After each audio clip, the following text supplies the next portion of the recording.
तो जोगिया कारण जोग कमाऊं 8 पहर रहूं जागा। 8 पहर कैसे कोई जाग सकता है? पर निश्चित मालूम कैसे? दिन के 4 से 5 घंटे तो वो अभ्यास को देता ही है। ये आप बिल्कुल मत कहिए कि हम नहीं दे सकते हैं, क्योंकि मैंने 8वीं जमात से लेके from the 8th standard onwards to my graduation good 6-7 years school भी करती थी, कॉलेज भी किया है, और उसमें भी 4 से 5 घंटे साधना करती थी। कॉलेज बंक करके नहीं, कॉलेज की क्लासेस, क्योंकि अनिवार्य है, 70% अटेंडेंस इज मस्ट। पर जब कुछ काम करना हो ना, तो आदमी कर ही लेता है। अभ्यास किया हो दिन में, और रात सोने से पहले फिर अभ्यास किया हो,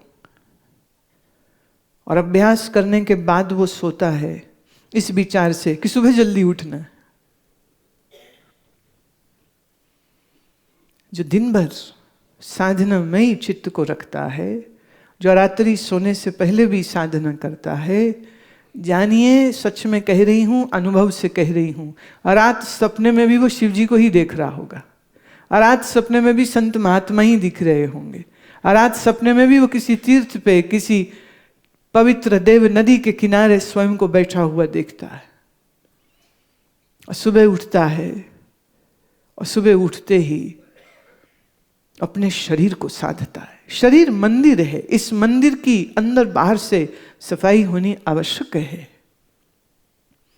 इसलिए त्राटक, नेति, धौती इत्यादि क्रियाओं को करके वो शरीर को अंदर से शुद्ध करता है, मल रहित करता है। बाहर आहार ठीक लेता है जिससे शरीर में रोग न बने, श्वासों को साधता है। तो दिन में साधना है, रात में साधना है, सपने में साधना है। तो सपने के ख्याल में जो रहा, इसलिए कबीर कह पा रहे 8 पहर जागा। 8 पहर अब रहता हूं, जागा हुआ, सोया नहीं, बेहोश नहीं हूं अब मैं। भोजन भोग भय निद्रा में नहीं अब मैं यम नियम आसन प्राणायाम श्रद्धा और सेवा में हूं अब मैं। 8 पहर हर क्षण जोगियां मौज करत है। अपने जोगी को देखा, वो मौज में रहता है, आनंद में रहता है। उसके उस आनंद को देखा और पाया है उसने अमर पद, अमर पदवी। अब शरीर अमर है कि मर है? मरेगा। घर संसार अमर है कि मर है? मर है, ये भी मरेगा। तो इसी में लगे रहो तो अमर तो नहीं होने वाले। मरे की दोस्ती में मरोगे ही तुम। शरीर से दोस्ती करो, शरीर मरेगा, तुम गए। परिवार वाले, कब तक जिएगा शरीर? किसी का भी शरीर, और तो और गुरु का भी शरीर तो शरीर ही है, वो भी मरेगा। पर जब तक गुरु का शरीर है, शिष्य देखता है कि गुरु ने अपने शरीर को साधा है, श्वासों को साधा है, मन को साधा है। और शरीर, मन और बुद्धि तो सब मर है, ट्रांजिएंट है, टेम्परेरी है, असत्य है, परिवर्तनशील है। पर मैं शुद्ध आत्म स्वरूप, मैं अपरिवर्तनशील है। मैं आत्मस्वरूप अपरिवर्तनशील हूं। तो जब मैं मेरे की पहचान कर लेता हूं, यह है अमर पदवी को प्राप्त हो जाना। तो गुरु ने उस अमर पद को पाया है। कहे कबीर सुनो भाई साधो, सुनो साधु। कबीर भोगियों और रोगियों को प्रवचन नहीं करते थे। ये दुर्भाग्य हमारा ही है। वो भोगियों को और रोगियों को नहीं, साधुओं को बोलते थे। और मैं जब भोगियों और रोगियों को बोलती भी हूं तो इसी उम्मीद से बोलती हूं कि किसी दिन तो ये रोगी योगी होने की संकल्प को ले ले, किसी दिन तो ये रोगी शरीर और मन को रोग मुक्त करने का संकल्प ले ले।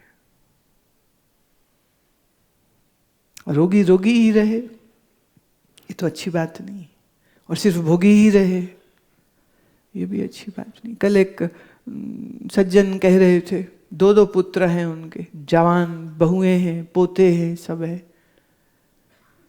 कह रहे बड़े बेटे को उसका हिस्सा उसने पहली जिद से मांग लिया था, छोटे के साथ रहता हूं, अब छोटा कहता है मेरे नाम सब कुछ कर तो आगे बात बनेगी, सब कुछ मेरे नाम कर। कहते मैं 2 महीने लगा के कागज बनवाए हैं बड़ी मुश्किल से, क्योंकि मेरे सब पैसे रुके हुए जो किराए की जगह चढ़ाई उसका लीज रिन्यू करना है, पर वो साइन नहीं कर रहा है। मुझे पूछते हैं जी मैं साइन करके यहीं आ जाऊं आश्रम?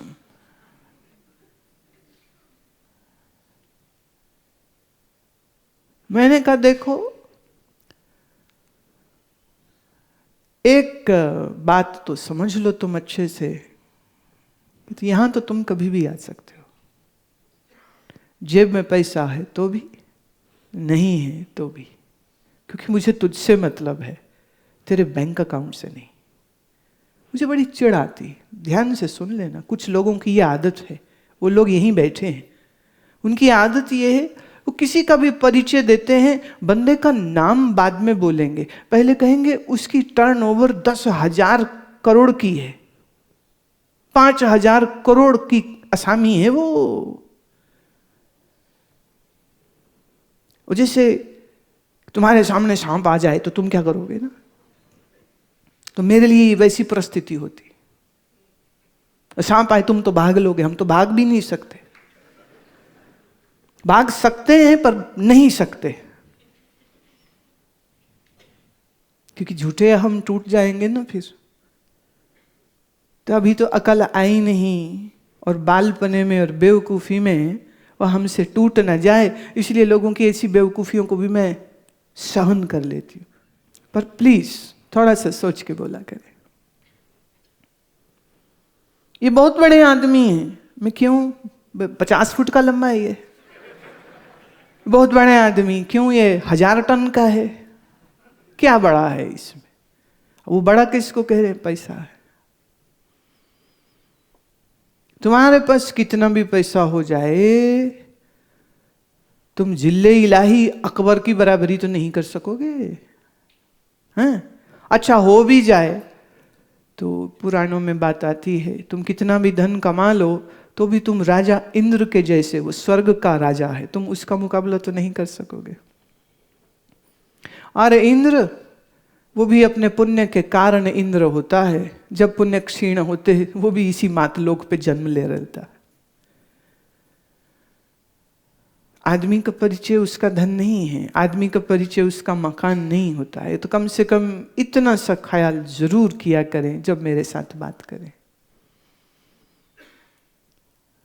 जेब में कुछ ना हो डजंट मैटर्स टू मी, जेब में बहुत कुछ हो डजंट मैटर्स टू मी। ये बेफिक्री हमने ना रखी होती तो हम ना होते। ये बेफिक्री, ये बेपरवाही रखी है आज तलक, और रखेंगे हमेशा, क्योंकि ये स्वभाव हो चुका है। कितना आपके पास धन हो ये आपका परिचय नहीं है, आपके अंदर सत्व गुण कितने हैं आपका असली परिचय ये है। राम ने शबरी का बैंक अकाउंट नहीं पूछा था, तेरे बैंक में कितने पैसे हैं। राम शबरी का सिर्फ प्रेम देखते हैं। और केवट की तो हद हो गई थी।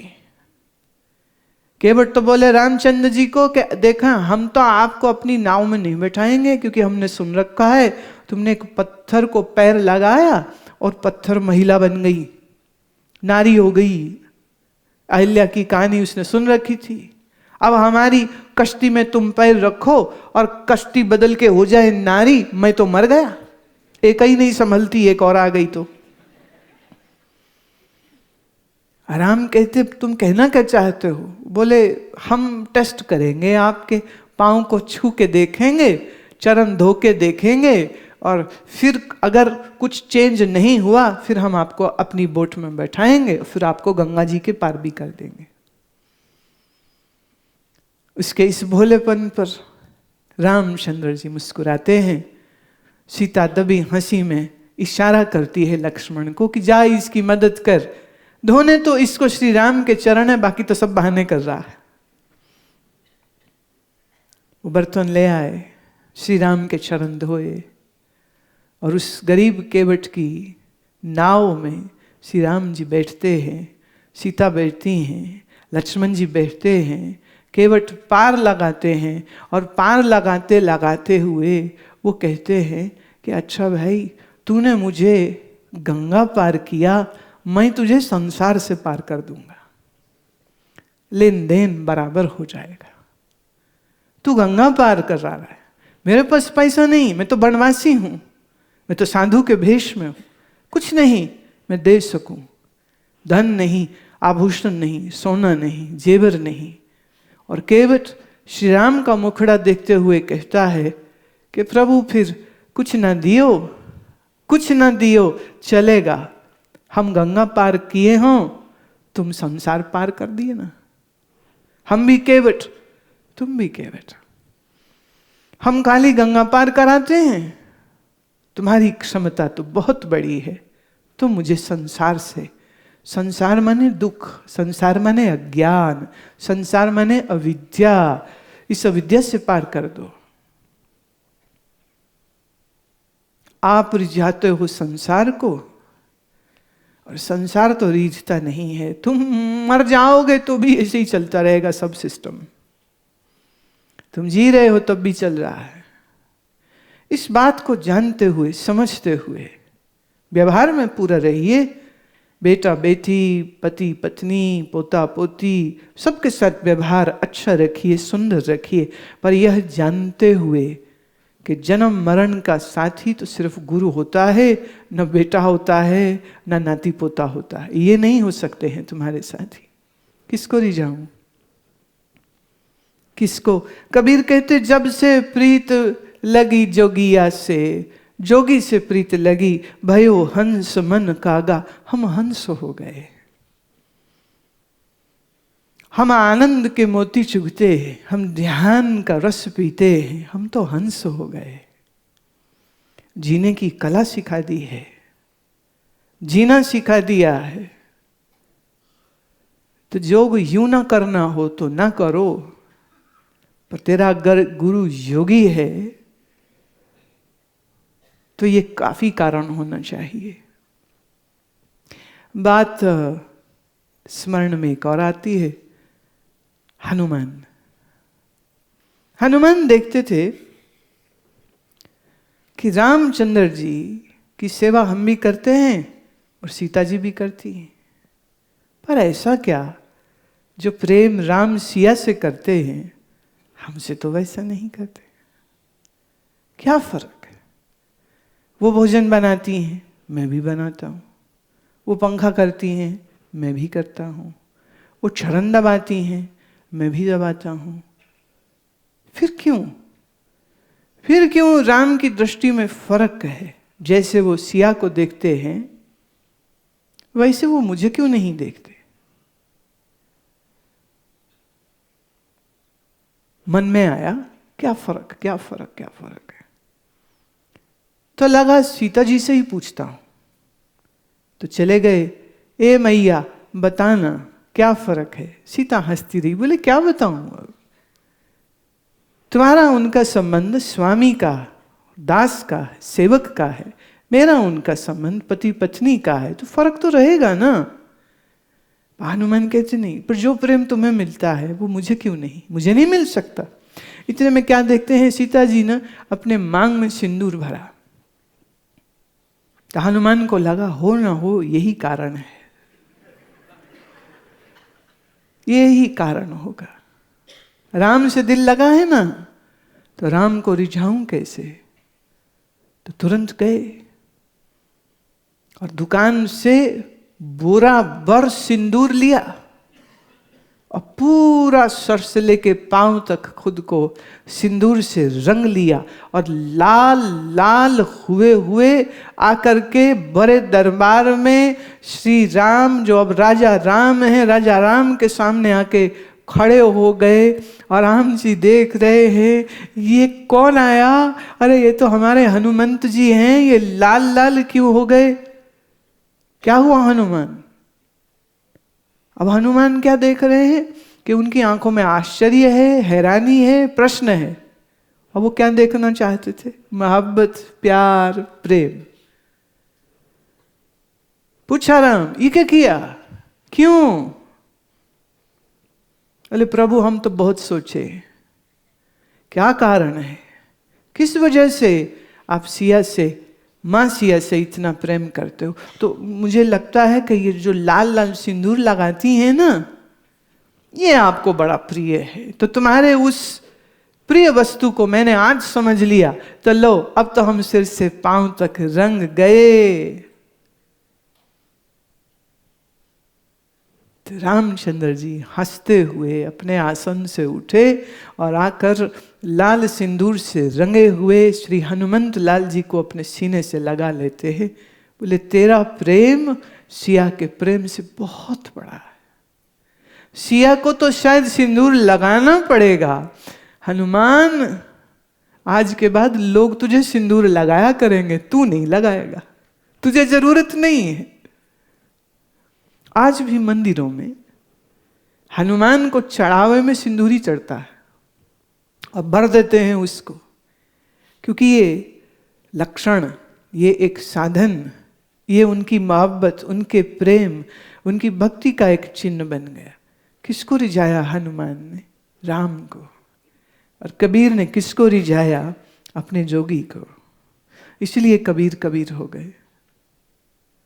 इसीलिए ना 12वीं सदी में हुआ कबीर, आज हम 21वीं सदी में भी उन्हें याद करते हैं, उनके शब्दों को गाते हैं, उन्हें नमन करते हैं, उनको हृदय सिंहासन में बैठाते हैं। क्यों? क्योंकि ऐसा विलक्षण कार्य उन्होंने किया है।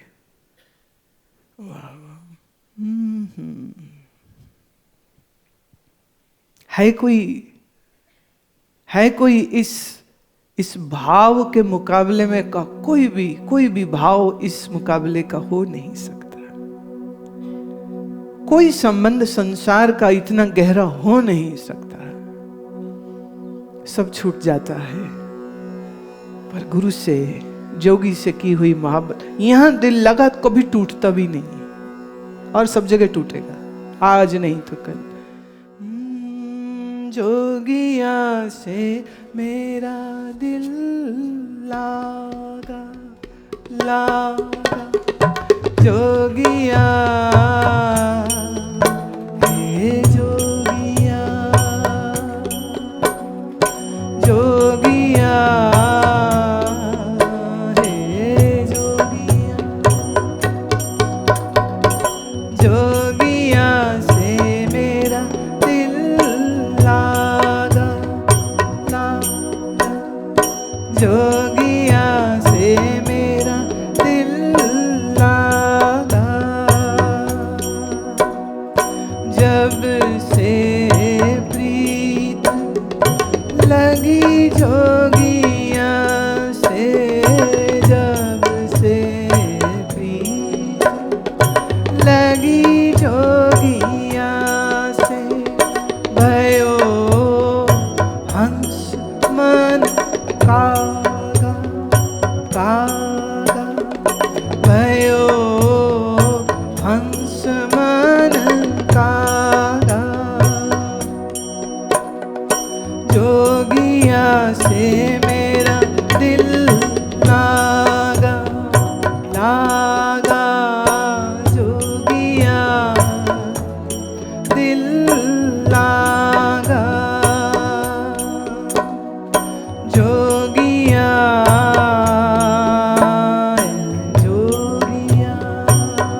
लागा, जोगिया से मेरा दिल लागा, लागा, जोगिया से मेरा दिल लागा जी लागा, मेरा दिल लागा। तो अब समझ रहे हो ना, जब लोग साधना नहीं करते हैं तो वो मुझे बहुत खुले से ये कह रहे होते हैं कि अभी आपसे हमें कोई मोहब्बत नहीं है, अभी नहीं है, कभी हो गई तो देखेंगे, अभी तो फुर्सत भी नहीं है, अभी नहीं। क्योंकि हो जाती तो फिर तो जीवन का केंद्र जोगी हो जाता है। और जब जोगी हो गया तो फिर तुम्हारा पूरा जीवन योगमयी हो जाता है। सिर्फ सुबह 1-2 घंटे करने की चीज नहीं, योग माने पूरा जीवन जुड़ गया, प्रभु से जुड़ गया।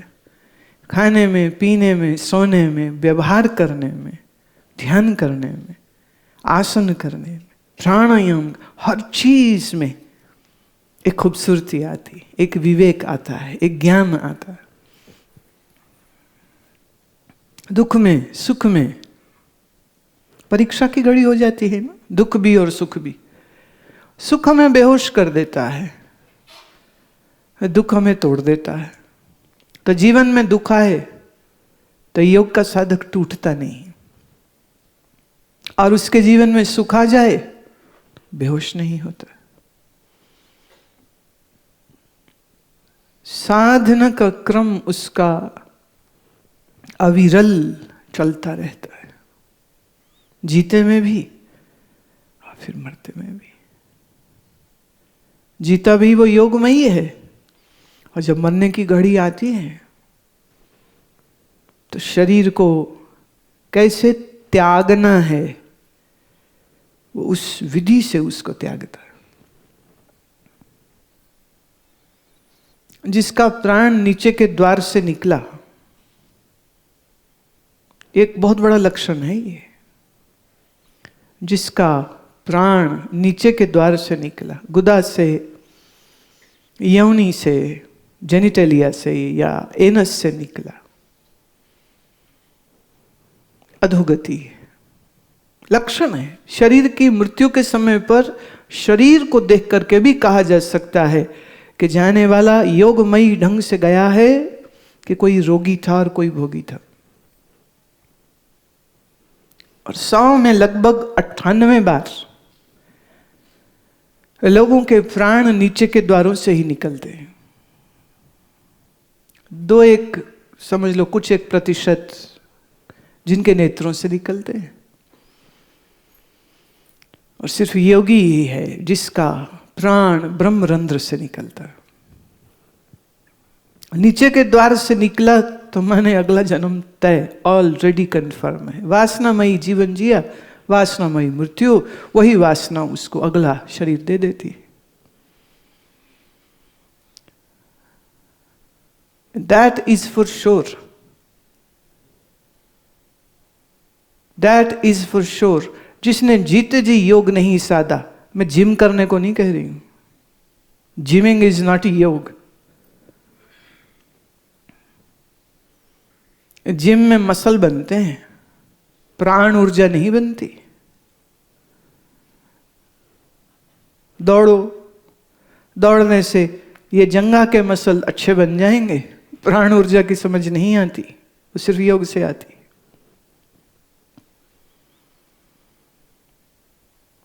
और मृत्यु के क्षण में तुम्हारे प्राण कहां से निकले, उस प्राण को दिशा देने की अगर विद्या तुम्हें नहीं आती है तो फिर तो वो वहीं से निकलेगा जहां से उसको निकलने का सहज स्वभाव होगा, और वो नीचे के द्वार ही होते।